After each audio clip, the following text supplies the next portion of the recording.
Karena rumpul kumpul, lur kumpul yuk. Nah, kalau kemarin aku di short bilang ini ada telur bebek mini, ada yang bilang itu cuma mainan bola pingpong ya. Aduh, oke kita buktikan aja, kita unboxing ya. Ini untuk telur yang biasanya yang besar ya, yang normal. Ini kita buka unboxing dan ini dia nih. Ini ada isiannya telur dan untuk kuningnya itu normal banget ya, telurnya itu dengan putihnya. Ini yang kecil juga kita unboxing dan ini benar-benar ada isiannya, telur juga, ada putihnya, ada merahnya.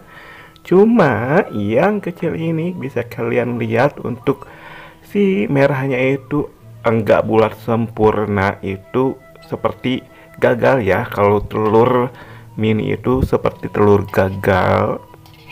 Dan sekarang kita akan coplok untuk meri ya, atau coplok telur bebeknya. Ini kita pakai margarin ya, dan sedikit garam aja. Ini yang normalnya itu telur dadarnya itu telur cepoknya itu biasa aja. Dan ini yang kecilnya aja cuma mini aja dan cenderung putih karena lebih banyak putihnya dibandingkan kuningnya. Dan ini kalian bisa dapat perbedaannya itu gini ya. Ada yang bilang untuk telur dadar mini ini adalah telur yang gagal, telur dari pejantan atau telur jimat ya. Dan kita akan buka, kita akan cobain ya. Ini cenderung banyak putihnya dibandingkan merahnya dan kita coba. Bismillah. Ternyata ini rasanya kayak telur biasa, cuma nggak terlalu gurih karena nggak terlalu banyak kuningnya ya.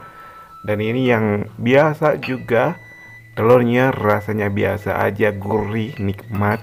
Dan banyak yang bilang telur bebek mini ini ada telur jimat. Ya Allah, mudah-mudahan gak ada apa-apa karena aku udah makan telur ini. Kalau ada pun mudah-mudahan positif ya untuk jimat.